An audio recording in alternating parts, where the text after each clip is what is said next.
Relationship so far with the Godzilla movie franchise is a fairly thin one, as I had only seen one whole movie, the one from 1998, and one which I didn't finish, called Godzilla Millennium, before watching this new movie called Godzilla Minus One. But anyways, if I should compare it to the two I mentioned, especially one I saw all the way through, I would say it is a visual masterpiece, and you really see that when you watch the movie. How it is visually far greater in appearance compared to those movies that were from the 90s and obviously didn't have the ability to mimic the special effects or the visual effects of this movie, which is on a massive scale. The movie is also a Godzilla movie that is deeper, darker, and more serious in the tone. That is especially prevalent in the story of the main character when you then see his earlier background as a kamikaze pilot, where he failed to push the button in order to kill Godzilla, but instead throws himself away from the duty. You really here see in the main character how his personal war with Godzilla forms him as a person, and it is a blueprint for his actions throughout the movie, because he really is haunted by the deep psychological spell that Godzilla seemed to have on him. And well, that is the core reason why it is a deeper, darker, more serious movie.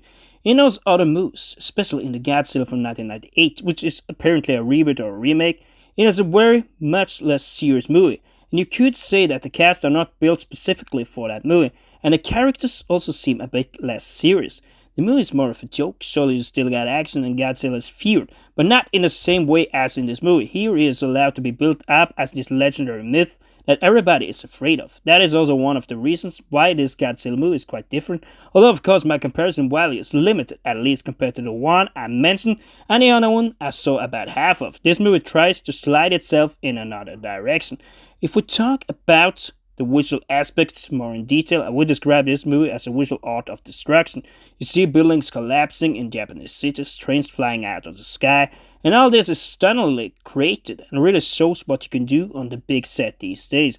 And really the director stands out here as one of his own, because really compared to a lot of other movies these days, the visual approach here is a highly impressive one. What also makes this movie a great spectacle to watch is not only solely because of the visual magic, because unlike Denis Villenueve, which cannot really balance the visual with the acting and the story, he obviously tops off in the visual part, but all the other elements are so downplayed that it is just a great visual with low entertainment. That is not the case in this movie. We strike a fine balance between the acting, story, and of course the visual part. That's something Villenueve can't create, and that's why we should all give a great big hail to Takashi Yamazaki, that made this movie with about half the budget of Avengers Infinity War, but still makes the visuals competitive, if not even better than in that movie. It really shows what you can do with the money you got at hand. The movie also features great character acting. Of course, I may have touched on the suspect a little bit, but if we especially talk about the main character, or even the lead female actress in the story, played by Minami Hamabe, she also is very well casted into this movie. Whereas the extreme amount of tension between the two lead actors. Basically, I would say it is a long time since I saw such great character acting in a movie, and it is not only them, the way the dramatic scenes are done, it is just something that makes you stay on the edge of your seat throughout a lot of this movie. The reason, however, I will not give this movie an 8 out of 10, which is the only reason nonetheless, despite it being a visual masterpiece, comes down to those a bit boring opening 20 minutes. Naturally, I could also say the ending, but I do not think it makes the movie weaker. Basically, if we go back to those first 20 minutes, it is a bit boring, and I know they need to build up the story and everything, but when this woman, Noriko and Shikishima, are taking care of this child together, and he goes around thinking about finding a job, those minutes are a bit tough to get through. But from there and out, after that, this movie is impressive. If we then talk about the ending, I feel that when Noriko, which you thought died in the end, and you thought they got Godzilla, of course, they didn't. In a way, it is a happy ending that everybody wants these days.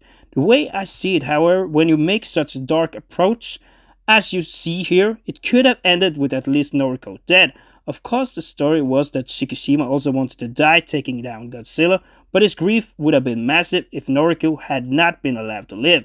Once again, however, in this visual masterpiece, the only reason for my grade being a light 8 is because of those opening boring 20 minutes. But anyways, guys, I enjoyed this movie with the visual art of destruction, the expressive character acting, and a story that also makes it hang well together.